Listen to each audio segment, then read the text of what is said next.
अस्सलामुअलैकुम आदाब स्टूडेंट। हम लोग इस वक्त का जो चैप्टर चल रहा था या जो पोर्शन हम लोग कवर करने की कोशिश कर रहे थे एक्सपेजियल डेथ का, वो था ड्राउनिंग, जिसके बारे में उन्होंने डिफिनेशन पढ़ लिया, उसके टाइप्स पढ़ लिए, उसके मैकेनिज्म पढ़ लिया। और अब हम जो उसका आगे की हिस्सा पढ़ने की कोशिश करेंगे या वो है पोस्टमार्टम एग्जामिनेशन, या इसे ऑटोप्सी फाइंडिंग कहते हैं, या इसे पोस्टमार्टम ज़वाहिर भी कहते हैं। ठीक है स्टूडेंट, यानी इसमें क्या होता है कि अगर किसी की उसकी डूबने से मौत हुई है तो उसकी अलामत क्या मिलेगी, ज़ाहिरी अलामत और बातनी अलामत, अंदरूनी ज़वाहिर, और उसके अलावा जो है माइक्रोस्कोपी की है ना, वो अलामतें क्या होंगी जिसके ज़रिए से यकीनी बताया जा सकता है कि इसकी मौत जो है डूबने की वजह से हुई है। आज हम इसी को ही पढ़ेंगे। तो जो पहले जो लिखा हुआ है जो लाइन है बुक के अंदर की, वो ये है कि diagnosis of drowning is one of exclusion, यानी कि इसको बताना कि इसकी तकरीक की वजह से मौत हुई है, डूबने से मौत हुई है, ये अपने आप में क्या है कि एक्सक्लूसिव क्राइटेरिया है। इसको बहुत यकीनी तौर से आप नहीं कर सकते कि इसके मरने से हुई है, इसलिए कि बहुत दफ़ा ऐसा भी हो सकता है कि किसी इंसान की मौत हो जाए, ठीक है, मौत होने के बाद फिर उसको बदन पे बाल्टी से पानी डाल दिया जाए, ठीक है, हो सकता है उसके कपड़े वगैरह गीले हो जाए और आदमी के देखने इसके डूबने से मौत हुई, जबकि वो नाले के अंदर ले जाकर आदमी फेंक दे, है ना। और नाला ऐसा हो कि अगर आदमी को बिना, अगर खुद से आदमी कोशिश करना चाहे कि हम खुदकुशी करके नाले में डूब जाए, तो ऐसा तो मुमकिन नहीं है ना। या कोई अगर मान लीजिए उसे ले जा करके डाल दे कि भाई तू इसमें डूब जा, तो ऐसा भी नहीं होता स्टूडेंट, है ना, कि वो आदमी उसमें डूब जाए। होता आदमी अपने आप को बचाने की हर तरह कोशिश करता है। तो इस तरह कह रहे हैं कि इसमें बहुत सी चीज़ें हैं जो इसमें ये बताया जाता है, स्पेसिफिक नहीं हो सकता कि बॉडी जो है पानी में डूबने की वजह से, इसके अलावा भी और चीज़ें हो सकती हैं जिसकी वजह से इसके डेथ का सबब हो सकता है। अब एक स्टूडेंट बात करते हैं, तीन तरह से हम लोग बात करेंगे, एक्सटर्नल फाइंडिंग होगी, इंटरनल फाइंडिंग होगी, और फिर उसके बाद जो है इसका माइक्रोस्कोपी फाइंडिंग, फिर इसका मेडिकल इंपॉर्टेंस आएगा। तो बैरूनी ज़वाहिर की बात करें स्टूडेंट, तो इसमें कह दें कि जो इंसान की तकरीब जिसकी डूबने से मौत हुई है, तो उसके अंदर क्या है कि स्टूडेंट कि उसके क्लोथ जो होंगे, है ना, आर वेट, और वो क्या कपड़े गीले होंगे। तो जाहिर से सीधी बात यही समझ में आ रही है। और फिर करेंगे इसकी बात करें तो क्यूटिस इंसरिना, आप देखिए स्टूडेंट इसमें एक टर्म यूज हुआ है, क्यूटिस इंसरिना कहते हैं कि ये अगर आप डक देखें या बत्तख को देखें तो उसकी जो जिल्द होती है उसके ऊपर एक छोटे क्या उभार से होती है। तो अपीयरेंस ऑफ गूज फ्लैश और गूज स्किन जैसे होती है। आप ये डायग्राम के अंदर देखिए स्टूडेंट, इसके अंदर ये जो चकत्ते से पड़े हुए हैं, इसके अंदर ये चीज़, यानी कि जो इंसान कोल्ड वाटर में जब डूबता है तो उसके क्या होता है, रोमा खड़े हो जाते हैं ना, जिसे कहते हैं ना कि रोमा खड़े हो जाते हैं ना एक बार, तो वो इसके अंदर ये मिलेगा, ये अलामत मिलेगी, इसकी तरफ ये रहनुमाई करेगा कि इसके कोल्ड वाटर में डूबने से मौत हुई है। और नेक्स्ट तीसरी बात करते हैं स्टूडेंट, वो है वाशरमैन सैंड, यानी कि अगर कोई इंसान काफ़ी देर तक पानी के अंदर अपने हाथ को रखेगा तो उसके अंदर क्या होगा कि वाटर लीड टू मैसेरेशन है, इम्बिशंस ऑफ द वाटर। तो जो वाटर होता है वो उसके अंदर, जिसके अंदर सरायत कर जाता है, और उसके अंदर ऐसा महसूस होता है कि क्या है कि वो क्या है कि मतलब जो है इसका खून उसके अंदर नहीं चल रहा है ना, कहते हैं बिल्कुल वो बिल्कुल सूख चुका है, वो इसलिए कि पानी उसके अंदर सरायत कर जाता है। हालांकि बाद इंसान अगर घर में वगैरह में कपड़े वगैरह वॉश करता है तो ऐसी कंडीशन जो ज़्यादा देर तक पानी में रहता है, या वॉशर में जो धोबी होते हैं उनके अंदर भी ऐसी चीज़ें डेवलप होती है, लेकिन वो वक्ती होती है, वो उसे होती नहीं है कि मतलब कि परमानेंट या कंटिन्यू रहे। लेकिन अगर जो इंसान डूब जाता है उसके अंदर ये चीज़ें होती हैं, क्योंकि जो है पानी क्या आता है कि सरायत कर जाता है जिल के अंदर, इसकी वजह से कंडीशन पैदा होती है। तो इसकी यही एक कंडीशन है स्टूडेंट, ये आपकी तस्वीर में ये देख सकते हैं। नेक्स्ट बात करते हैं कि कैडबरी का और राइगर मॉर्टिस की बात करें स्टूडेंट, तो आपने ये मालूम है कि जो है इससे पहले हम लोग जो पढ़े थे कि मौत के साइन के होते हैं, ठीक है, उसमें immediate sign of death, early sign of death और लेट साइन ऑफ डेथ होता है। तो उसमें आपने पढ़ा था कि ये कैडबरी के पास में राइगर मॉर्टिस क्या है कि ये मौत का एक प्रोसेस, यानी इस प्रोसेस होना है, ठीक है। जब इंसान मरता है उसके बाद ये जब जो है उसके अंदर जाता है ना, स्टेजेस के अंदर जाता है, तो उसके अंदर ये चीज़ डेवलप होना होगी। तो जब इंसान डूब रहा हो, ठीक है, मरने के बाद क्या होगा, उसकी कंडीशन होगी कैडबरी के बाद में होगा, यानी कि इंसान क्या है कि पानी डूबने के बाद फ़ौरन ही नहीं डूब तह में नशी नहीं बैठ जाता, लेकिन वो क्या कारण वाटर उसे मौका देता है कि वो एक बार नीचे जाता है, फिर ऊपर आता है, फिर नीचे जाता है, फिर ऊपर आता है, फिर बाद में फिर एग्जॉस्ट हो जाता है, फिर वो उसके अंदर तह में चला जाता है, फिर बाद में फिर बॉडी ऊपर आती है। तो ऐसी कंडीशन में बार बार नीचे आना उसका, तो क्या होगा उसके आसपास जो भी चीज़ें मिलेंगी पानी के अंदर, अगर वो नीचे सतह पर गया तो वहाँ पर उसने मिट्टी वगैरह या कंकड़ पत्थर जो क्या होगा अपनी मुट्ठी में फिसलेगा नहीं, बचाव की कोशिश कर रहा है, इसलिए अंदर ही मिलेगा। तो इस तरह की साइन रहेगा, है ना स्टूडेंट, ये जो है इसका जो हथेली खोल के देखेंगे और तो उसमें ये मिलेगा कि इसके कैडबरी स्पार्क और राइगर मॉर्टिस भी डेवलप होगा, और इसके अंदर ये सारी चीज़ें और उसके हाथ में मौजूद होगी, जिससे कन्फर्म मालूम हो जाएगा कि इसकी मौत जो है डूबने से हुई है। और नेक्स्ट बात करें स्टूडेंट, तो पोस्टमार्टम लिबिडिटी, यानी कि न्यूलगुनी, यानी कि अगर किसी ऐसे पार्ट में जहाँ पर जो है ब्लड सप्लाई ना हो देर तक, तो क्या होगा उस जगह पे क्या होगा, हीमोग्लोबिन वहाँ सप्लाई नहीं होगी, है ना, ब्लड सप्लाई नहीं होगी, तो उस जगह पे क्या न्यूलगुनियत वाक़ई हो जाएगी, और वो क्या हो जाएगा, ये मालूम है कि हाँ ये इसकी मौत डूबने से हुई है। खासतौर से ऐसी जब कंडीशन उसका हेड जो है floats partly head down in water, अगर पानी के अंदर उसका क्या है कि उसका सर जो है पानी के अंदर ही फ्लोट कर रहा हो। तो ऐसी कंडीशन में क्या है कि किसी एरिया में फेस पर, गर्दन पर और चेहरे पर, है ना, क्या होगा, फेस का ही है, चेहरे का ही है, गर्दन पर और जो है सर पर। तो इसी सब उसके इंटीरियर चेस्ट, इन सब जगह पे क्या होगी, न्यूक्लियत वाजी हो जाएगी। और आइज़ का अगर मुशाहिदा करेंगे स्टूडेंट तो कंजक्टाइविस फोर्स एंड कंजस्टेड। और फिर जो है नेक्स्ट देखेंगे, ये दो तस्वीरें आप देख रहे हैं स्टूडेंट कि ये फोर्थ है ना, यानी कि झाग का निकलना, फाइन वाइटिश लिथरी टेंशियस कोपियस। ये क्या करते हैं कि ये fourth is seen oozing from the mouth and nostril. ये क्या है कि जो इंसान डूबता है उसके अंदर से ये अमल होता है ना, ये मुशाहिदा अगर करें तो उसके अंदर ये चीज़ मिलता है। तो और ये एक कोई झाग की निकलने का ऐसा वो अमल होता है कि इस अमल से ऐसा लगता है कि उसका जो शक्ल बनती है वो कोन शेप हो जाती है। और फिर अगर at the time mass of form में लुक लाइक बैलून और मशरूम की तरह से भी गोला गोला सा दिखने लगता है। तो इसलिए मालूम हो जाएगा इसकी डूबने की वजह से मौत हुई। अब इस अगर इंटरनल एग्जामिनेशन की बात करेंगे तो इंटरनल है ना, अंदरूनी ज़वाहिर की बात करें तो उसमें देखेंगे चेंजेस इन लंग्स में क्या क्या चेंजेस आएंगे। तो उसमें क्या है कि जो जाहिर बात है कि इंसान जब डूब रहा है तो वो सांस लेने की कोशिश कर रहा है और आवाज़ भी लगा रहा है। तो क्या है, बहुत ज़्यादा पानी की मकदार उसके फेफड़े में जा रही है। तो क्या है कि वॉल्यूमनेस बहुत ज़्यादा, उसको वॉल्यूम उसके फेफड़े बन जाएगा और ना स्वेलिंग हो जाएगी, ऑडिमेटस हो जाएगा और बैलून की तरह हो जाएगा। और बहुत सारे जब पानी क्या कि उसकी बल्जिंग हो जाएगी उसके फेफड़े के अंदर।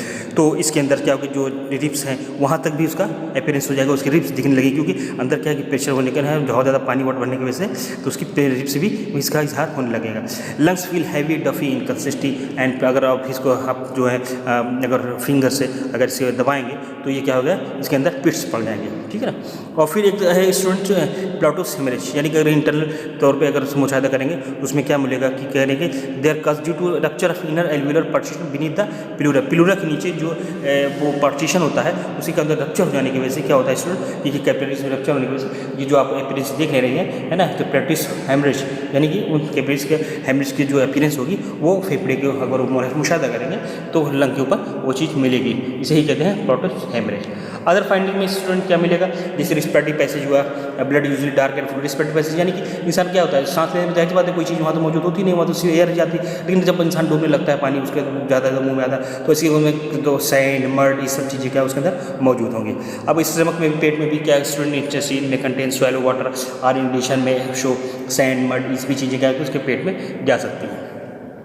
Water being found in middle ear, ये करेंगे जो इंपॉर्टेंट है कि जो इंसान जो अभी उसकी मौत नहीं हुई यानी कि वो गिर तो गया है पानी में, ठीक है, उसकी मौत नहीं, वो कोशिश करेगा बाहर निकलने के लिए, फिर ठीक है उसके बाद फिर उसकी मौत हो। तो यानी कि एक ये अलामत मिल जाती है कि एंटीबाटम यानी कि ये डूबने से मरने से पहले ये क्या है डूबा है।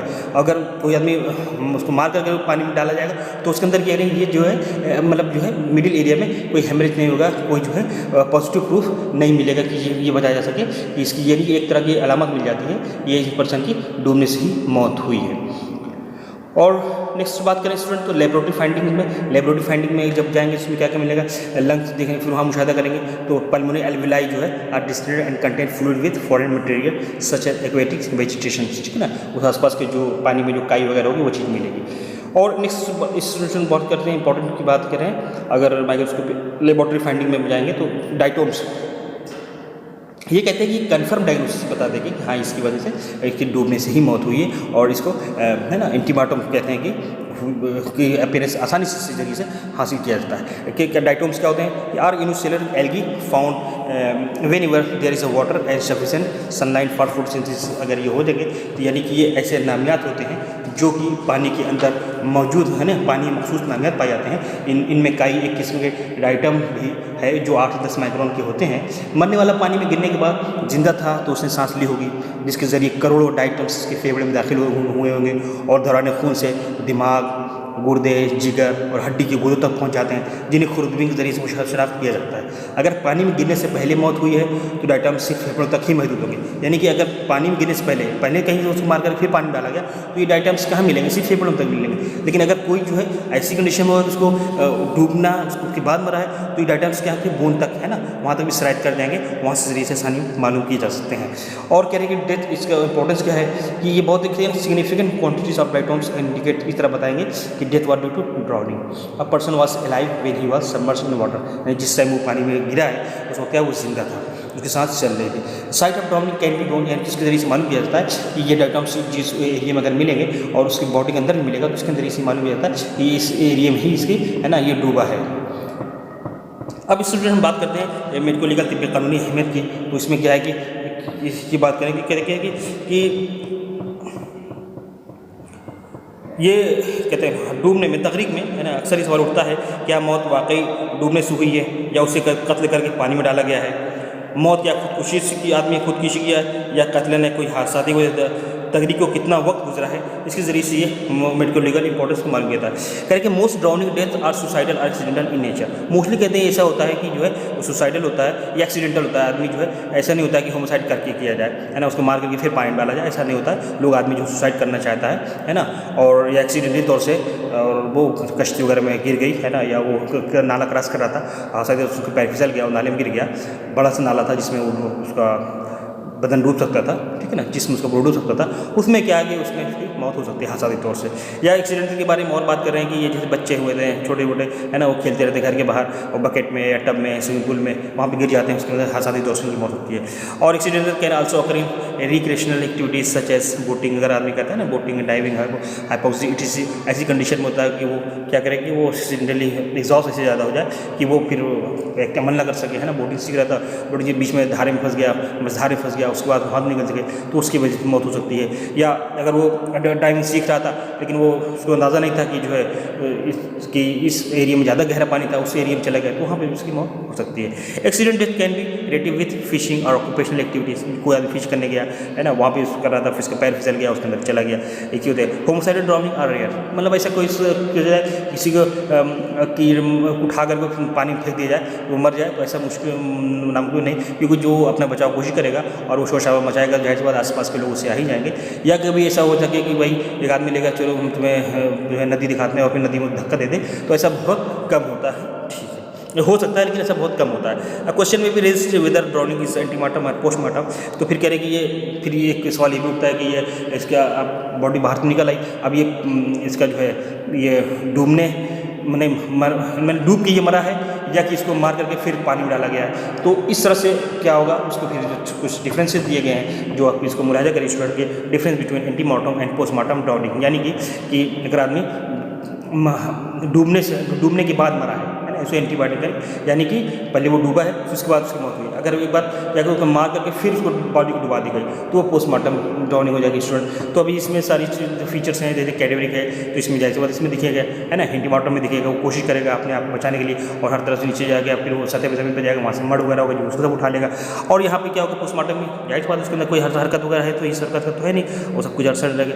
ऐसी फोर्थ पे इसमें अंदर प्रेजेंट होगी, इसके अंदर कोई जरूरत नहीं, इसमें मौजूदगी नहीं होगी पोस्टमार्टम में।